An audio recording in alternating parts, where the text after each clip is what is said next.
జై శ్రీరామ్. 2022 నుంచి 2025 ఆగస్టు వరకు మొత్తం 18 ప్రెడిక్షన్స్ అనేవి ప్రూవ్ అయ్యాయి. ఇవన్నీ కింద డిస్క్రిప్షన్లో ఇవ్వడం జరుగుతోంది. 2026 జూలై లోపల ఇండియాకి పాకిస్తాన్కి మళ్ళీ యుద్ధం రాబోతోంది.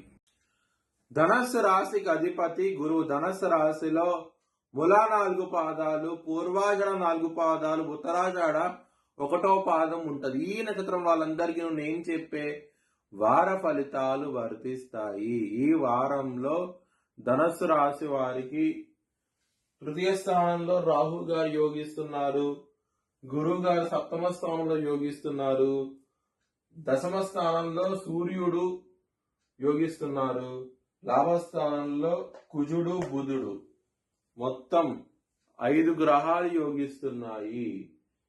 దీని మూలంగా మీకు చాలా మంచి ఫలితాలు ఉంటాయి. ధనుసు రాశి వారికి చాలా ఆనందంగా ఉంటారు. మీరు కనుక నల్ల నువ్వులు కనుక దానం చేస్తే కనుక బ్రాహ్మణుడికి మంచి ఫలితాలు ఉంటాయి. 4వ స్థానంలో శని భగవాన్ ఉన్నాడు. అర్ధాష్టమ శని నడుస్తోంది. దాని మూలం నల్ల నువ్వులు దానం చేయండి, మంచి ఫలితాలు ఉంటాయి.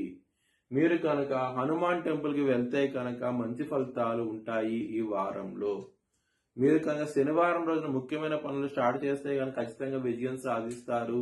ఈ వారంలో సోమవారం రోజున, బుధవారం రోజున ముఖ్యమైన పనులు స్టార్ట్ చేయకండి. స్టార్ట్ చేస్తే కనుక వ్యతిరేక ఫలితాలు ఉంటాయి. ధన నష్టం వచ్చే అవకాశం ఎక్కువగా ఉన్నది.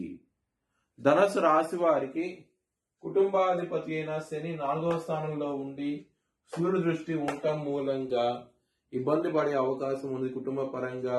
మరి కుటుంబ స్థానం మీద కుజుడు దృష్టి ఉన్నది. సో ఈ గ్రహస్థితి ఉండటం మూలం కుటుంబ పరంగా మాత్రం ప్రాబ్లమ్స్ అనేవి ఉంటాయి. ధన పరంగా మాత్రం మీకు ఎటువంటి ప్రాబ్లమ్స్ ఉండవు. లాభస్థానంలో కుజుడు బుధుడు ఉన్నారు, మంచి ఫలితాలు ఇస్తారు, ఎటువంటి ప్రాబ్లమ్స్ ఉండవు. ధన పరంగా అవుతే లవర్స్ కి మాత్రం చాలా బాగుంటది ఈ వారం అనేది. ఎటువంటి ప్రాబ్లమ్స్ ఉండవు. పంచమాధిపతి అయిన కుజుడు లాభస్థానంలో ఉన్నారు. కుజుడు దృష్టి బుధుడు దృష్టి పంచమ స్థానం మీద ఉన్నప్పుడు ఖచ్చితంగా మీ లవ్ సక్సెస్ అవుతుంది. ఖచ్చితంగా మీ లవర్కి ప్రపోజ్ చేయండి, యాక్సెప్ట్ చేసే అవకాశం ఎక్కువగా ఉన్నది. శత్రువులు అనేవాళ్ళు అధికంగా ఉంటారు. శని దృష్టి 6వ స్థానాధిపతి మీద పడుతోంది కాబట్టి 6వ స్థానాధిపతి శుక్రుడు నీచబడ్డాడు. మరియు ఇక్కడ శని దృష్టి 6వ స్థానం మీద పడుతోంది, కుజుడు దృష్టి 6వ స్థానం మీద పడుతోంది. ఈ గ్రహస్థితి ఉండటం మూలంగా శత్రువులు అనేవాళ్ళు చాలా అధికంగా ఉంటారు. ఈ వారంలో మాత్రం హెల్త్ పరంగా మాత్రం కొంచెం ఇబ్బందికరంగా ఉంటుంది. గజ సమస్యలు, ఎసిడిటీ సమస్యలు, యాంగ్జైటీ, డిప్రెషన్స్, స్ట్రెస్ ఇలాంటి సమస్యలు వచ్చే అవకాశం ఎక్కువగా ఉన్నది ఈ వారంలో. మ్యారేజ్ పరంగా చాలా బాగుంటుంది. సప్తమ స్థానంలో గురు భగవాన్ ఉన్నాడు, సప్తమాధిపతి లాభస్థానంలో ఉన్నారు మళ్ళీ బుధుడు. సో ఈ గ్రహస్థితి ఉండటం మూలంగా ఖచ్చితంగా మ్యారేజ్ పరంగా ప్రాబ్లమ్స్ అనేవి ఉండవు.